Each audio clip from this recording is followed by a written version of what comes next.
There are days that stick in the memory forever. Not like images, but like smells, like the taste of blood on your lips, like a heaviness in your chest. That day began like 1,000 others. I sat on the porch, dangling my feet in tattered sneakers, drawing something on a dusty chalkboard with a stick. The summer was hot and heavy, the air felt like a wall. Dad left the house, slamming the door behind him. Work jeans. A blue jacket with a factory emblem. Helmet in one hand, lunch in the other. He was always calm. The kind of man you felt the world was safe around. I don't remember him ever yelling at me. He just looked, and you knew you wanted to do the right thing. Be good, Noah, he said. I will. I nodded. And suddenly something inside of me clenched. Like a cold hand on my heart. I jumped up and ran to him. He put his lunch on the ground, got down on one knee and hugged me tight and tight. What's wrong, baby? He asked, patting me on the back. I just want you back. He grinned. Of course I will. Where would I be without you? And he lifted me into the air, spinning me around. Like he used to do when I was little. I laughed. He laughed. Then he set me on the ground, picked up my bag, and walked to the car. I stood on the porch and waved at him until the van disappeared around the corner. A few hours later, the bell rang. I was in the kitchen, spreading peanut butter on bread. Mom answered the phone. Hello. I didn't even pay attention at first. But then I heard the plate fall out of her hands and shatter on the floor. And then I saw her face, white as a sheet of paper. We were speeding toward the plant in an old pickup truck. Mom was gripping the steering wheel so tight her knuckles turned white. I didn't say a word. Staring out the window. The world outside the window seemed blurry, like a bad dream. The factory was like a movie. Yellow tape. Men in uniforms. And the one who approached us was the shift supervisor, as it turned out. He was saying something. Structural collapse. Instant death. We did everything we could. I could only hear the words. They rang in my ears like hammer blows. It was hot at the funeral, but I was cold. The coffin seemed tiny. It was as if my father could only fit half in it. Mom stood by, stony-faced, not crying. I tried to cry, but I couldn't. It was empty inside. It was like my heart had been turned off. Then came the weeks that blended into one long gray streak. Family friends came and went. They said words that meant nothing. He's in a better place. Everything will be all right. Time heals. Time didn't heal. It just made the pain familiar. Mom worked 2 jobs. Cleaned other people's houses. She stood behind the counter at a 24-hour drugstore. Sometimes she'd come home in the morning, tired, smelling of other people's lives. Sometimes I'd hear her crying in the bathroom. Then she'd wipe her face and be fine again. I changed, too.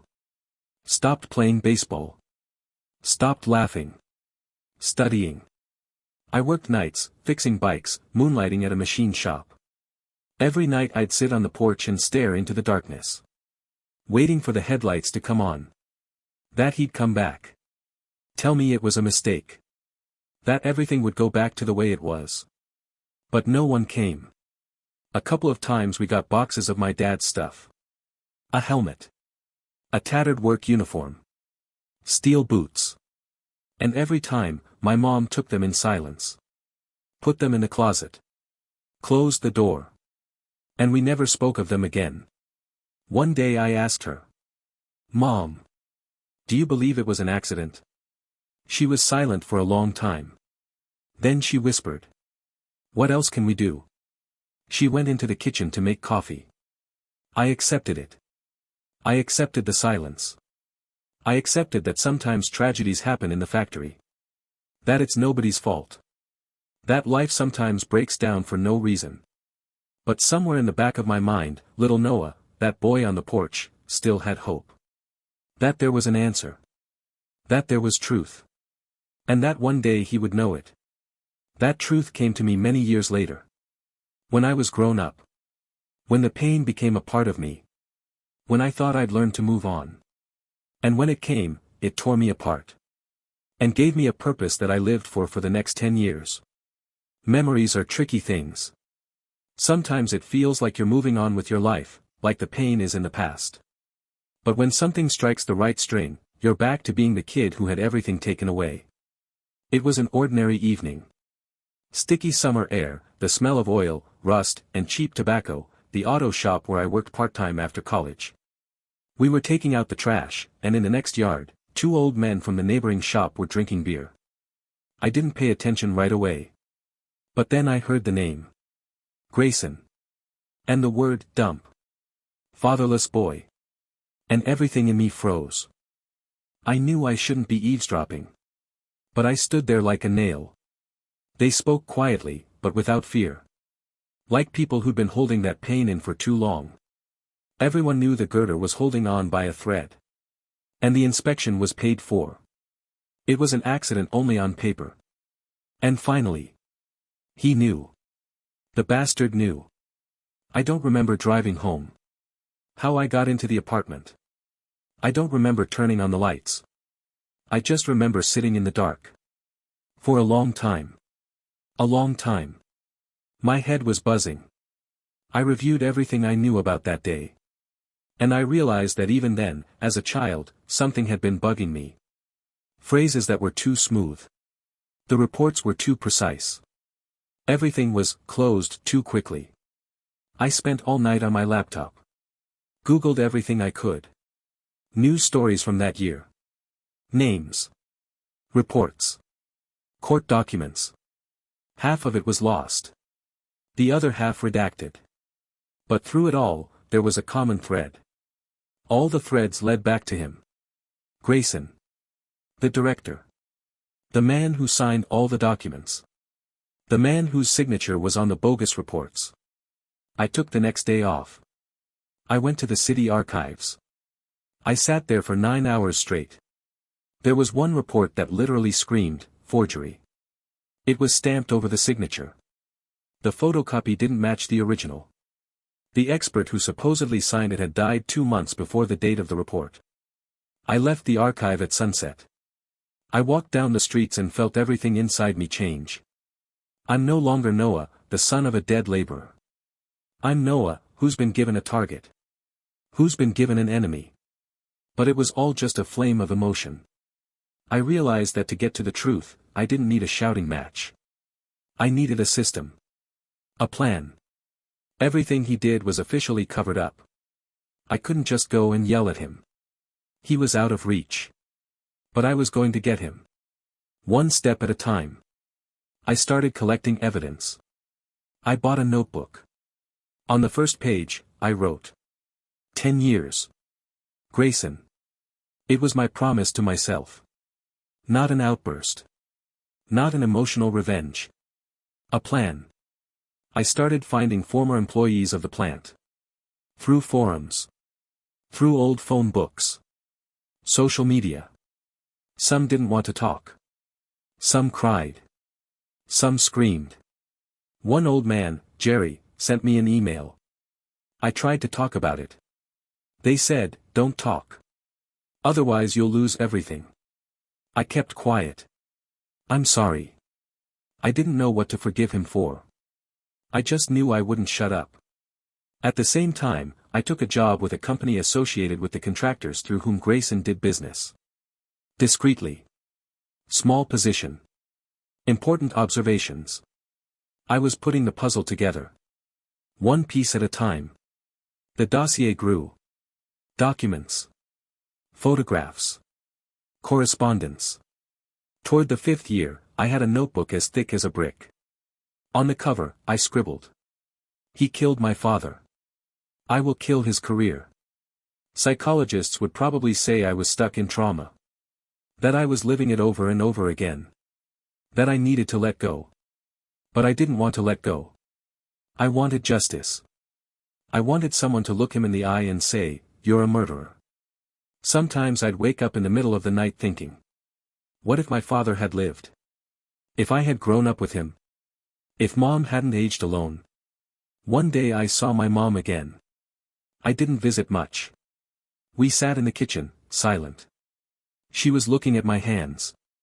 And suddenly she said, "You have fingers like his. Same shape. Same paths." I nodded. And I didn't say anything. I couldn't. This was my war. And I didn't want to drag her into it. Year 10 was the peak year. I was finalizing the dossier. A couple of journalists from an independent publication agreed to publish an investigation if I gave them the material. I had everything. Every number. Every detail. Every name. The release date coincided with the Business Person of the Year award ceremony, which Grayson was supposed to be at. I was going to bring the truth out into the light of day, the moment he would be on top. Smash everything. Turn his name into a swear word. I thought that would be the release. That this was it, the final, justice was served. But then I saw him. With my own eyes. And everything started to change. When you have a purpose, everything around you becomes a blur. Life shrinks to a single point on the horizon. And everything you do, studies, work, relationships, becomes background. Only one question burns in your mind. Is this getting me close enough to my goal? For those 10 years, I lived a double life. On the outside, I was just a regular guy. Corporate jobs. Weekend soccer games. A couple of casual dates. But on the inside, I was at war. And every day I fought it. I worked for companies that overlapped with Grayson's business. I read financial reports till the wee hours of the night. I studied the laws. I knew the loopholes. I knew the weaknesses. I collected names. Shell companies. Fake audit reports. Third-party payments. I knew more about his business than anyone else.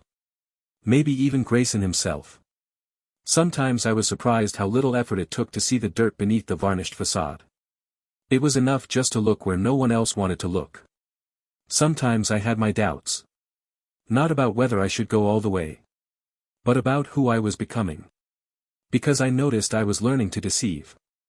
I'm learning to manipulate. Learning to tell half-truths.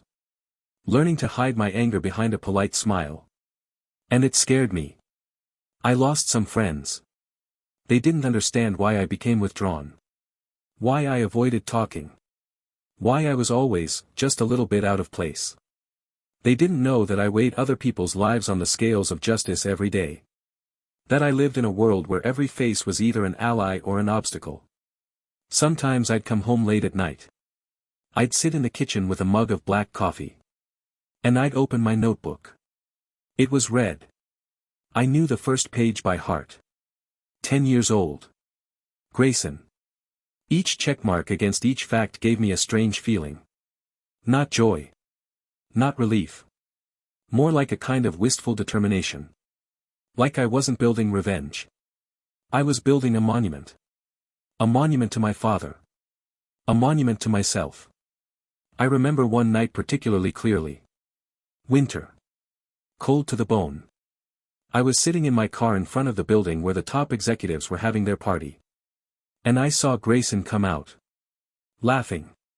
Making jokes. Shaking hands. And in that moment, everything in me was boiling. I gripped the steering wheel so hard my fingers turned white. How dare you live? How dare you smile? How dare you be happy? But I didn't move from my seat. Because I was patient. I knew my time would come. And then his world would collapse just as that structure in the factory had collapsed.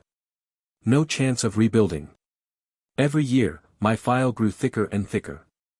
I hired a private investigator to obtain inaccessible documents. Spent thousands of dollars. Spent all my vacations traveling to archives, interviewing witnesses, gathering evidence. My life slowly, imperceptibly became a preparation for one point. One moment. When the truth would become undeniable.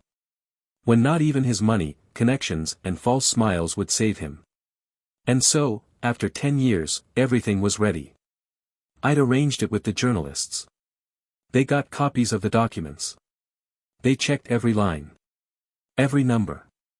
Every name. The timing of the story was perfect. The day Grayson was to receive the Business Person of the Year award. The whole city. All the cameras. All the media. And right in the middle of the festivities, the reveal. High profile. Irreversible. Devastating. I sat at home, at my laptop, staring at the folder with the final files. All that was left was to press the button. Send the final package of evidence to the editor. Give it a go. And suddenly, I wanted to see him. With my own eyes. Before the finale. To see the man I'd lived for all these years. I bought a ticket to the ceremony. I walked down the red carpet, pretending to be one of the guests. No one paid any attention to me. I was invisible. I always am. And that's when I saw him. Not in a photograph. Not through reports. But in person. And he was, different. Not a monster. Not a picture villain. He was an old man. Tired. Sitting with a slouching back. Gray hair. Wrinkles around his eyes. And in his arms sat a little girl. His granddaughter. He smiled at her. The same, genuine smile I'd once seen on my father's face. He fixed her hair. He whispered something. And she laughed. A light, tinkling laugh. And suddenly everything I'd spent 10 years building cracked. Not because he was innocent. No. He was guilty. He was guilty. But now he wasn't just guilty. He was a man. With his regrets. His losses. His attempts to move on with his life. Later, when he went up on stage for his award, he wasn't bragging. He wasn't proud. He thanked his team. And he said one strange thing. I've made mistakes in my life. Some are irreparable. I can't undo them. But I can live my life in a way that makes up for some of them. And then I realized. He lived with that burden. Every day. Just as I lived with mine. I sat in the audience. Watching him. And I felt two forces fighting inside me. A desire for revenge. And understanding. Not forgiveness. No. I didn't forgive. But I understood. And I realized something else. That revenge would not bring back my father. It wouldn't bring back my lost childhood. It wouldn't bring back my mom's years of loneliness. It wouldn't bring back anything. It'll just make another ruined life. Another shadow on this earth. In that moment, for the first time in 10 years, I asked myself the question. Do I want to be that person? The one who lives for destruction. I left the hall unnoticed. The street smelled of wet asphalt. The city was living its life. And I stood there. With the file in my hands. With all the pain inside me. And I didn't know what to do next. When you hold another person's fate in your hands, it feels physical. The weight in your fingers. The tingle in your wrists. The feeling of your entire body holding its breath. One click. One barely perceptible gesture. And everything could change. I stood outside, in front of the building where Grayson was accepting his award, holding a flash drive. It had everything on it. Evidence of corruption. Evidence of bribery. Falsification of documents in the factory accident case. Its downfall had been programmed. All that was left was to set the process in motion. I could send it all to the editorial board. Or give it to the press. Or just anonymously leak it online. And his world would fall apart. It would shatter. I walked down the street, unable to feel the asphalt beneath me. The night was damp, warm. The city hummed in the distance like a huge sleeping animal. I walked into a small cafe, ordered a coffee. I sat down at the farthest table by the window. I laid out my notebook, flash drive, notepad in front of me. And I watched. For a long time. Not in a hurry. Scraps of memories rattled around in my head. My father's laughter. Mother's voice. Little Noah waving goodbye. And Grayson. With his gray hair. With his grandchildren. With his tired back. I remembered him saying from the stage. I've made mistakes. Some of them irreparable. And there was no excuse in those words. There was no attempt to vindicate himself. Just fatigue. And understanding. I remembered how he had lifted the girl in his arms. How he looked at her the way my father looked at me. And it tore me apart. Because deep down, I knew. If I ruined his life, I wouldn't get mine back. I'd just be stealing it from another kid. The same girl. Revenge had seemed right for 10 years. But now that it was within reach, it seemed empty. Empty, like a deaf wound that wouldn't heal with a new blow. I flipped through the collected materials once more. Lines flashed before my eyes. Names. Dates. Diagrams. Each line was my father's blood. Each signature a nail in his coffin. I clenched my fists. Tears came to my eyes. Not from feeling sorry for Grayson. It was the realization that I didn't know who I was anymore. To get revenge was to continue the chain of pain. Not getting revenge meant living with the feeling of betrayal. I looked out the window. At the cars passing by. People rushing home. Men hugging their children.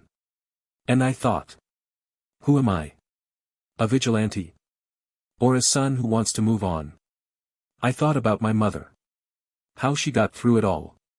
How she didn't get angry at the world.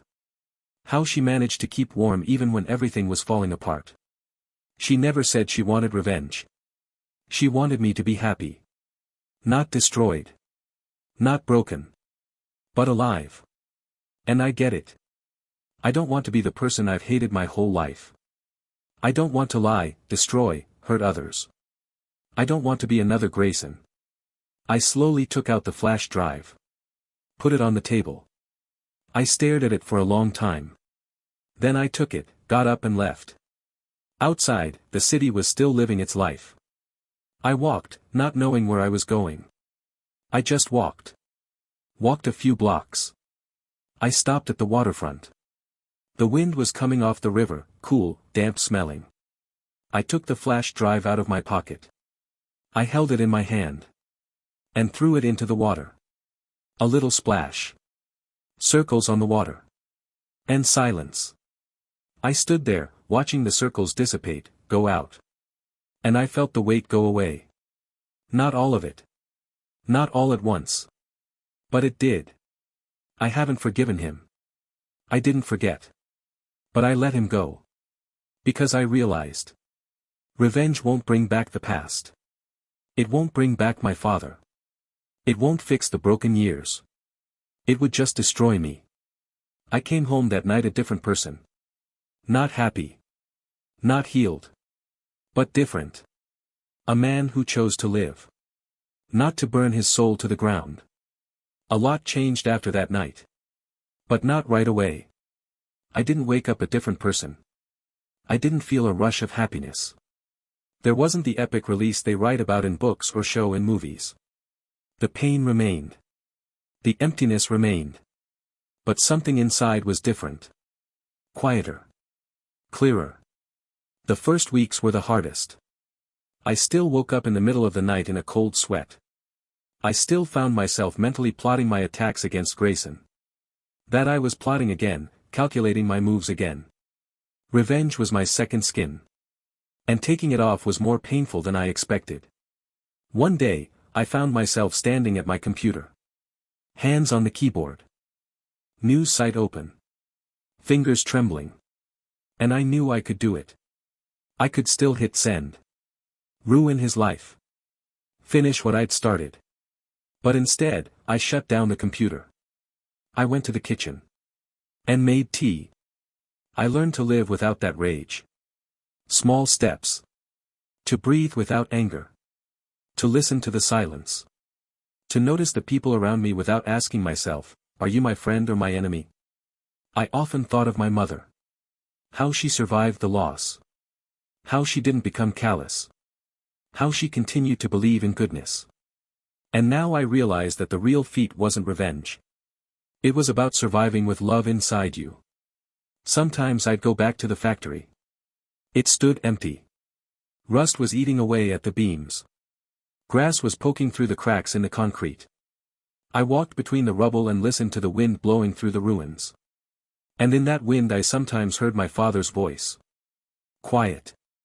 Calm. You made the right choice, son. And then I knew I had lived for a reason. I made a habit of it. Every anniversary of his death, I'd go to the old bridge over the river. I'd throw a pebble over there. Just one. No words. No ritual. Just a reminder to myself. Life goes on. And I chose to go with it. I haven't forgiven Grayson. I could never forgive. But I let go. I let myself live. Not for him. Not for justice. For myself. And for the memory of the man I loved. Life was slowly filling up with new colors. I found a job at another company. I started doing charity work, helping the families of workers who had been injured at work. I understood their pain. And I knew I could do something to ease it. Over time, I made new friends. People who knew me no longer as Noah, who had lost his father. They just knew me as Noah. And it was strange and wonderful at the same time. There were days when I felt empty again. When old wounds ached. When the shadows of the past rose before my eyes. But now I knew. It's normal. Pain is not the enemy. Pain is a reminder that you were capable of love. Sometimes I wondered. If I had chosen revenge back then, what would have happened to me? And every time, the answer sounded inside. You would have lost yourself completely. I started a little garden on the balcony. I planted the flowers that grew in our house when I was a kid. My father loved them. I watered them in the evenings. I'd watch them grow. And I realized that life goes on. No matter what. Time doesn't heal wounds. It just teaches you to live with them. To see beauty even in the cracks. To hear music even in the rustle of the wind. To smile through the tears. And to believe that every day is a chance to be better. Not for anyone. But for yourself. The years passed. I rarely thought about Grayson. Not because I'd forgotten. It was because he was no longer the center of my universe. I was no longer his prisoner. And sometimes, standing on that very bridge, I'd look down into the slow-flowing river. And whispered. I chose to live. And my father heard me. I'm sure of it. I thought revenge would set me free. But only forgiveness, forgiveness of myself, made me alive. And that was enough. More than enough.